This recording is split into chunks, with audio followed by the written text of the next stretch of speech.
Yeah, I got it done for the show. How you doing, Bob? I'm doing good. I think we're on air, buddy. That's excellent. Okay, I'm good. I'm good to go. Got my mic back in action. I set my computer up downstairs, so I'm back in the old studio. Which one are you using? The Snowball? I got this guy here. Yeah, the little. Can you see in there? Oh, there it is. Oh, Snowball. Yeah. Yeah, the Snowball. Excellent. Good job. Hey, yeah. What was your lower third? Oh, you caught me napping. Well, here's what I'll do. Third and my lower third? What if I hand the show over to you for a second while I put in my lower third on there? Hold on. Oh boy, you think we would have this ready by now? Yeah. Well, I think I'm going to go without the lower third today. How's that? I'm just going to say. They're not going to know who you are, Bob. Well, if they want to know who I am, I'm Bob Osterman. You can find me at bobteachesart.com. That's what it would have said. I got a new site coming out today, too. Well, tell us about that. Yeah, so I've got I went and I took a WordPress class, which is going to lead me into the next segment. So I went and I took a WordPress class, and it was fantastic. So I have been working on splitting my website from illustration and cartoon logos to one for illustration and one for cartoon logos. I felt like there was a weird sort of doesn't really work together kind of thing. Like logos don't always go with children's book illustrations, so I thought it might be good to separate the two. So I started to build so you can identify each market a little easier, and so they can to create less confusion. Well, when people come in, yeah, they're going to be looking for one or the other. There generally aren't very many people who want to have both, So right. It's, like you said, it's a little confusing to have them both on the same site. So I started to build a new site. It was a mess. So I said, I really, once and for all, I got to just learn this WordPress, and I'm gonna go from the ground up. So I took a WordPress class over at Wake Tech. I met an excellent instructor, and I'll talk about her in just a minute. But she helped me figure out, some of the things that I was doing wrong and some of the things I could do better. So I'm getting ready to launch the new site. It's called bobmakeslogos.com. It'll also be under cartoonlogodesigner.com. So either of those two handles will get you there. Anyways, it's just about ready to put up. I've had me and my intern have been working hard on that for the last week or so. So it's just about ready to launch. I'm really excited about it. And then I'm getting ready to revamp the teaching site as well to make that a little bit easier for people to use. So yeah, busy with the WordPress stuff. Good job. So you mentioned an intern. So how long have you been working with an intern? He came in last week. Okay. So, yeah. So is it a project basis, or you kind of keep him on for a while, or what are you gonna do? I'm going to keep. Yeah. So I've got we've got him scheduled. He needs to pull together about 150 hours or so for his qualifications. So, yeah, we're just doing little bits here and there, and he keeps track of his hours, and it's kind of a as needed basis. So, right now he's helping me do website stuff. So it's great, and he's learning about WordPress and all that kind of stuff too. So it's really cool. Excellent. Yeah, but I wanted to talk a little bit about my instructor. Her name is Kelly Phillips. Okay, go ahead. She was really great, and I was really pleased with the class, and I learned a ton of stuff. And I asked her if she wouldn't mind coming on and sharing some information with us and doing a little interview. So we're going to get her on here. I think it's not this Friday coming up, but the following Friday. So we'll put the date in the show notes and all that kind of stuff. But she's going to talk. What is she going to be talking about? Well, she'll talk a little. Yeah, she's going to talk a little bit about her experience and how she decided to leave a six-figure corporate job to do her own thing, and some of the things that she did to get herself up and running. And then maybe we can drill her on a little bit of WordPress stuff too. We'll take advantage of the situation while we have it. So she's going to come on and talk to us. Way to set up for that free coaching. Good job. I was really impressed by her teaching, and I learned a lot of stuff in that class. So I thought it would be a great opportunity to share some of that information with our listeners. So we'll get her on here real soon. I think you guys are really going to like her. Excellent. Good job. Okay, so well, I've been kind of busy doing a few things. I'm preparing for a couple of speaking engagements that I've got coming up and preparing for that and running a couple of other things. We had talked a couple of weeks ago. We'd just come off of a project, you and I. Yes. That where I hired you to do a mascot for me. And you know, I wanted to talk about real quick about just mention. There's a couple of things I wanted to quickly mention. We don't have a lot of time today, but I wanted to quickly touch on a couple of things. I mean, you had mentioned hiring an intern or getting an intern to help you out. So that's you farming out some of your responsibility to somebody else. So I think that's a good thing to start doing. And I did the same thing a few weeks back when I hired you to work on a mascot logo for me. Yeah. And we kind of worked on it together. But it was a client that I had acquired. What was it, like 14 years ago? I think I did a project for them in 2010 or 2011. Yeah. And they wanted to so they wanted to revamp the logo that I had done for them back then.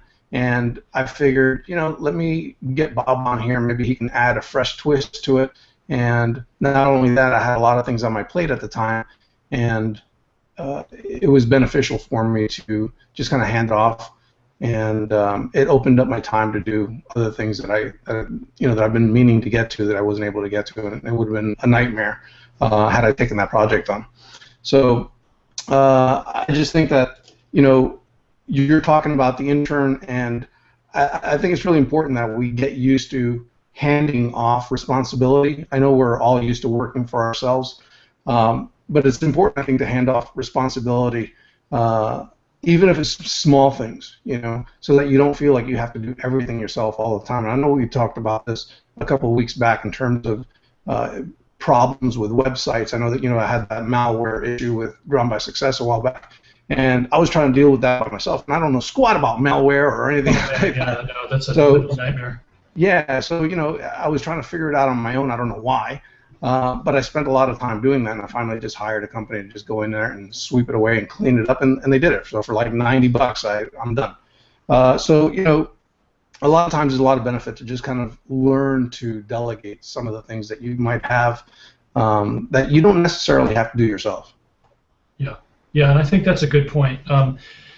One of the other opportunities that will come up when you start to do that is you can take on bigger projects, and you can start to do things that you normally wouldn't do. You know, so I had an opportunity a couple of years ago to tackle a really large project. We were going to do 25 books in a little under 8 months, and there's just no way that I could have done that on my own. So I hired a friend, and we got it done, and boy, did that work out great. We got another contract the following year from the same company. So. Yeah, that kind of stuff is great. But you were talking a little bit with me before the show today about the pricing thing and how you had a company come to you that you had worked with a while ago, and they asked you to do a job. Can you talk a little bit about that? Because I think there's a really good lesson in there. Yeah, I had a publishing. I haven't worked with publishing companies in probably over 10 or 11 years now, but I had a publishing client that there was several large educational publishing houses that I had worked with in the past, and this one came back to me. They had a design firm that they're working through contact me. They wanted 2 of the illustrations that I had done for this book project about over 10 years ago redone. They wanted to just change up the lesson. So they needed new illustrations, but they wanted, of course, to match up the other, you know, 16 illustrations. Or no, that one was like a 30 illustration project. It was like $16,000 job back then. So they wanted to match the illustration work. So I went in there and took a look at it. I was getting ready to go on vacation. It was like a week and a half prior to me going on vacation. She got That's the way it always works. Yeah, pretty much. So anyway, she got in touch with me. I told her, yeah, you know, I'll take a look at the specs. Just send me the spec, whatever. And she sent it to me. And she said in the email she had written, you know, she sent me the 2 specs for the 2 illustrations. They each involved about 3 to 4. One involved 4 people. One involved 3 people with, you know, some decent scenario in like in an office, a hotel room, or whatever, and just black and white. But in the email she said, and the client budgeted $50 each for it. And I'm like, what? $50? Man, what? Are you kidding me? I know the economy's bad, but holy moly, it's quite embarrassing. You go to Five Guys twice for $50. So anyway, I remembered the project because they sent me the samples of the illustrations that they were replacing, So I remember which project it was. So I went in my files and looked it up, and I know that, just judging by the content of the work, because I had a very specific way I priced out those projects for these educational publishing companies. I usually priced by the person, the amount of people in the spec or in the art. So I know that I was charging at least minimum 100. What I think it was like $125 or $100 per person in the scene if it's just black and white, and then an additional, anywhere from 50 to 100 additional for the complexity of the scene in which they're in. So that was a framework that I had for pricing those out, and that framework was actually shared with the art directors that worked with me, because I would just give it to them and say, look, this is how I price this out. So when you get a project, and if it's 3 people in the scene, it's going to be minimum $300. So that way they knew exactly, pretty much what I was going to be charging before they came to me. So anyway, I knew, just judging by that scene, they're going to be about, that I charge probably about $400, $450 for each of those. So anyway, looking back on my files, yep, it was like $450 I did charge for each of those. So I quickly picked up the phone, and the email responded to her, and I said, well, I got your spec, everything looks fine. The only issue is that the $50. It seems like a big difference there. Yeah, big discrepancy there. I told her, look, and this isn't someone that I worked with in the past. This was a design firm that they're working with currently. Right. But I told her, look, back then, it was like 10 years ago when I did those illustrations, I charged like $450 for each one of those illustrations. I said, now, it would be $550 minimum for each of those illustrations. Let me know, how you want to proceed. So I didn't really like go into justifying the price or anything. This is just what it's going to be. This is what it was. Sure. And let me know what you want to do. And I got to pack. I'm going on vacation soon. So she immediately, she came back and she said she was very cool about it. She said, yeah, I told the client that, that was a really kind of low budget for this project. They wanted me to put it through anyway. So that's lesson number 1. And she got back to me like within a day, and she said, okay, they approved you. They want to know, they said, okay, they want to know if you would do it for $500 each. And I said, sure, $500 each, not a problem. So they went from 50 to 500 with not a lot of fighting, not a lot of bucking, not a lot of, going back and forth, not even any real negotiation. And that's lesson number 1. I think, I hear a lot of illustrators complain about, the publishing industry, and I know that they, as far as paying out money, they're generally not on the top end, but you can get what you want. You can get what you need. So that's lesson number 1. And then I okayed the price. She sent me the PO. Bing, second red flag. Reading through the PO. Everything looked fine until I got to the terms of payment. It said they'll pay me within 75 days. I immediately got an email. 75 days. I know that's customary in a lot of businesses, and a lot of illustrators also complain about that. Not only just the pricing, but the terms, that they have to wait a long time to get payment, or they can't get deposits up front. I'm here to tell you that you will get what you ask for in most cases. So 75 days terms, I don't work that way anymore. That to me is just ridiculous. I can see where they can try, it's in their interest to try to get away with something like that, but from my standpoint as a business owner, that doesn't work for me. So I just emailed her and I said, look, everything looks great. The only problem I have is the 75-day terms of payment. That's unacceptable to me. The way I work is you pay 50% up front and 50% at the end of the project once everything's been approved. When I send you the low-res image, you approve that, pay me the additional 50%, then I release the high-res files. She came back and had no problem. She said, actually, let me check with the accounting and see what I can do. Again, she got back to me by the end of the day. She asked me for my routing number, my back routing number, so they can wire me the money. Not even send me a check. So, so they wanted it really fast. They wanted me. She said, they really want to use you. They want to keep the artwork consistent. They're really happy with your work. And, they remember they had a really good experience with you. So obviously they really wanted to come back to me and really have me work on the project. So that's always, good and works in your favor if you have a happy client wanting to use you again.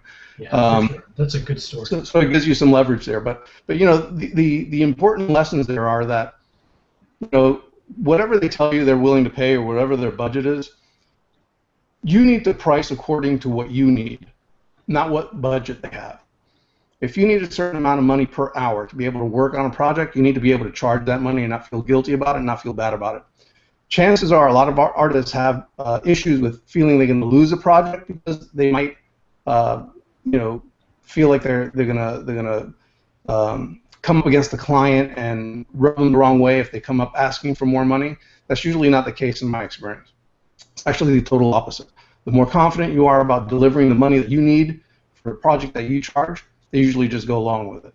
They know what the illustration is worth in most cases, and unless you're like completely out of the ballpark and completely unreasonable, you're not going to come up with any hesitation or any resistance on their part. Yeah. Secondly is the terms. Yeah. You make the terms that you want. You know, you're from my perspective, I'm a freelancer because I want to be able to work with who I want, when I want, and the kind of projects I want. I'm not a freelancer, so I can grind away my hours working for a low fee as if I were some kind of employee at a design studio somewhere where someone doesn't value my time. That's not why I'm in business.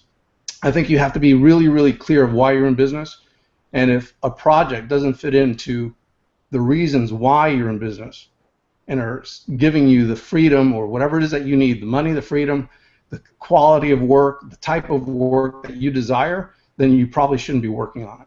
If they're not willing to pay me 50% up front, 50% when I'm done, I'm not interested. That's a good point, and I think this story is really a great example of not settling for being pushed around in terms of, you know, getting paid $50 for an illustration. $50 for an illustration is ridiculous. Yeah. Where are they getting these illustrators to work for $50 an illustration? Well, you know, where are they getting where are they pulling these numbers from? Really, more importantly, I mean, you know, again, a lot of illustrators I know for a fact will look at those numbers and say, "Oh man, only $50. So that illustration is only worth $50." You know, no, it's not. Just because someone put the value of $50 on it doesn't mean that's what it's worth. You know what it's worth. You know what your time is worth. You know what you need to be charging. Charge it. Don't be guilty about it. Don't feel bad about it. You don't need to justify it. If you know what you need to be charging, you know what your time is worth, charge it. And shut up and wait for the response. Well, you know, I really liked what you were talking about earlier, which is you have a really detailed system that you use to calculate what the project is worth, and I think it's important that you know, you put something like that in place so that you do have an idea of what you need to make on this project, because there's nothing worse than taking on a project and then losing money on it because you're overworked and underpaid.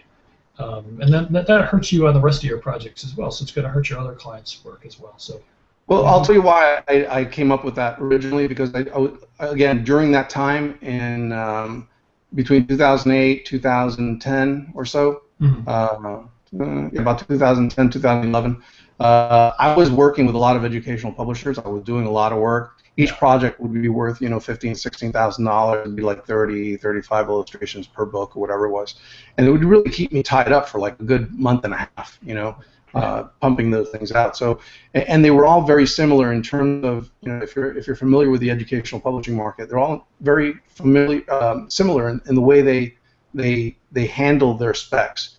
You know, it's always like a scenario, you know, a guy and a girl sitting at a cafe on the sidewalk having a discussion or something like that, you know, something along those terms. Sure. So, because I did so many of those, it was easy for me to go ahead and say, okay, well, you know, these are usually, you know, it's usually dependent on how many people and the complexity of the scene in which they're in. So I came up with this formula that would allow me to earn what I needed to earn without giving them per hour, you know, price, and just systematically be able to say, okay, if it's 3 people, it's going to be minimum $300. If it's an airport lobby or whatever, where you have, you know, maybe some crowd people in the scene, background. thousands of people. Yeah. Right, yeah, it's going to be an extra $100 or $50, whatever it is. But that gives them a good range of where the ballpark's going to be, and also not only that, it shows them that I'm not just picking a number out of my butt arbitrarily. I was going to there's a say formula and there's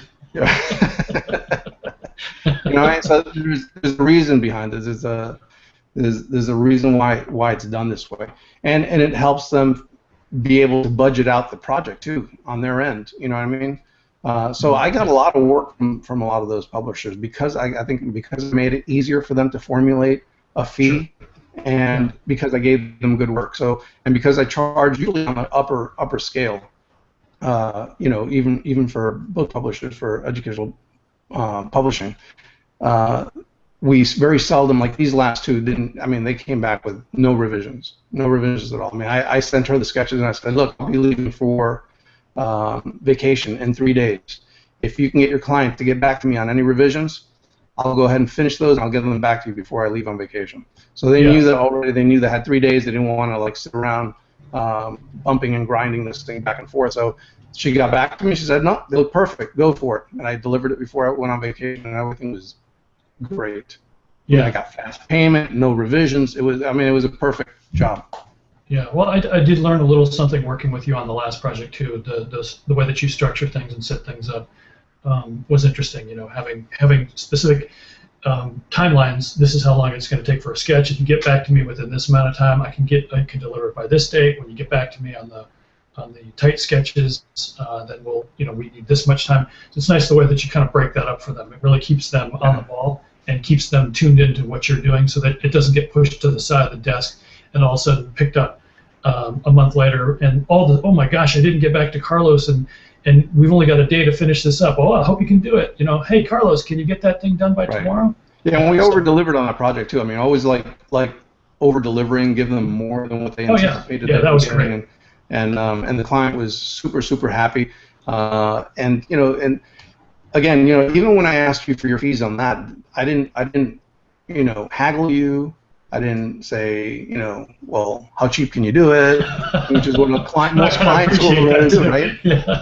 Yeah. Because I'm on both sides of the fence, right, at that point. So I would have called you out in your shoes, right? But no, when I gave you that project, I said, look, would you be interested in doing this? And you said, sure. I said, well, let me know how much you need to charge or what you want to charge. And then you started giving me some numbers. I said, dude, just give me the number that you want, and I'll make it work. Don't worry about it. Yeah. So, and it's the kind of relationship that I have with my clients. I mean, I build value up front so that they know. And usually when I give them a price, I know it's not going to be an issue because they're less concerned with price and more concerned with what they're going to get from me and the service. Yeah, and the great part about working on that project with you was that we were getting paid a decent amount of money, so we could really spend some time and get in there and do that extra special job that we needed to do for them, And that was great. Yeah, I enjoyed working on that project with you. So. Yeah, and it went fast, and it it was pretty much carefree all the way through. So. Yeah. So anyway, I mean the important we got to wrap this thing up because I know you got to be somewhere. Yeah. The important takeaways here are terms. Make your own terms. It's your business. You run it how you want. If you end up with a lousy customer not wanting to pay you, that's your fault. It's not the customer's fault. It's up to you to dictate your terms and how you want to work and attract the kind of people that you want to work with. Mm-hmm. Now, I know a lot of people are going to probably be rolling their eyes. Oh, well, I can't because I don't my people. It's been my experience and those of who I've coached and everybody that I've spoken to that runs a successful illustration or freelance business is that the more well-defined that they are about what they want to charge and the kind of people they want to work with, they find that typically you will always have people that aren't going to want to pay what you're asking for, but the percentages of those people are very small, and the percentage of the people that will work with you with the kind of fees that you want to charge are enough to make up for the difference. So you can end up making pretty much the same, or if not more, and working less hours and giving you more time to work on your marketing, work on your portfolio, work on those other areas that you want to improve in your business or even in your private life. that you're sometimes saying you don't have enough time for. Right. So we're trying to ramp things up a little bit here. So we're gonna, we're talking. This I think this deserves a little bit more attention, and this is the kind of thing I think we're going to talk about when we get into that program that we are going over. Well, let's take some questions. I mean, if you guys have any questions regarding this or your personal experiences regarding terms or pricing, put it in the comments section. Send me an email, carlos@drawnbysuccess.com, and we'll share it. If we get enough interest from this, we'll open it up and we'll make it bigger, and we'll maybe have a webinar on it or something along those lines. Yeah, I think that'd be great. I'd love to do something like that. So let's wrap up. Let's talk a little bit. I got a couple things I want to go over quickly before we go, and then we can call it a day. So I think I mentioned in an earlier show that I'm going to be doing a talk over at the Society of Children's Book Illustrators Carolinas event in Charlotte coming up next month. So I've been working hard on getting that. I put out a blog post today about my experiences with that, and I'm looking for somebody who has been to one of those events, has been to Society of Children's Book Illustrator events, who would like to do a guest post on my blog, who would like to write about their experience. So if that's you, if you think like you'd like to write a guest post, get in touch with me. You can find me at bobostrom.com for that one. There's a little contact form on there and everything, so just let me know if you're interested in helping me out there. I'd like to gain some insight from an experienced person who's been to one of these events. This is going to be my very first one, so it's really cool. I'm really looking forward to it. But I wanted to get some people who have been to these events and can talk a little bit about what to expect and that kind of stuff. So, and also Bob is going to. So Bob will be speaking at this event, but also he's going to try to conduct some interviews with other artists or even publishers at the event.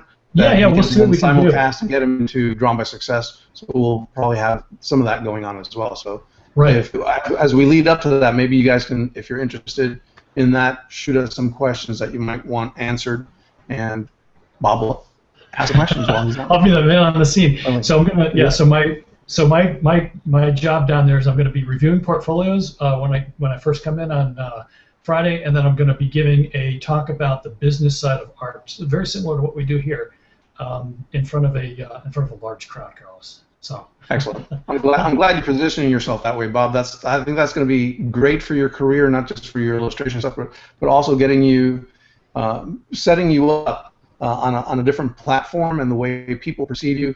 As far as those publishers and those art directors and those art buyers, I think they're going to perceive you a whole lot differently after that event. I think it's going to be really fun. I'm really looking forward to this. This is something that I've been wanting to do for a while, but I've been kind of putting it off, and so this opportunity came in this year, and I jumped all over it. So I've got some other stuff that we're getting ready to do with this event. I can't really talk about it just yet. We're sort of in the development stage, but when we get closer, I'll do another announcement on a future show and talk to you a little bit about some of the things that the Society of Children's Book Illustrators in the Carolinas is getting ready to do for this show. So, excellent. Okay, so there you have it. If you've been to the North Carolina Children's Book Illustrator, what is it? The Society Book Writers. let me handle this one, Carlos. This is going to be the Society of Children's Book Writers and Illustrators. It is the Carolinas event, so it's for North and South Carolina.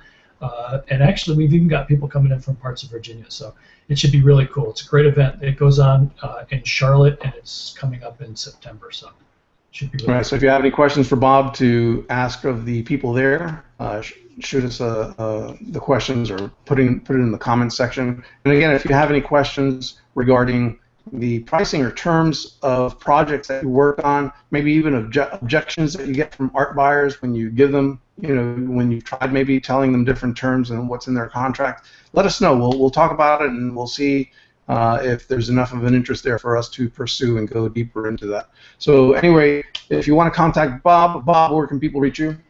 People can find me at bobostrom.com if you're interested in the Society of Children's Book Illustrators or Writers and Illustrators. If you want to do coaching or you want to learn a little bit more about the software that Adobe's got out there with the Photoshop, Illustrator, and InDesign, you can find me at bobteachesart.com. Okay, excellent. And again, if you have any questions about what we talked about today, you can email me at carlos@drawnbysuccess.com. Also, I'll be launching a group coaching program soon had a lot of people on the waiting list waiting for that. So if you're interested in that or even talking about it, again, email me at carlos@drawnbysuccess.com, and we can discuss what you're looking for and maybe how I can help you. So anyway, until next time, this is Carlos Castellanos, drawnbysuccess.com, and Bob Ostrom. See you later, guys. Next time.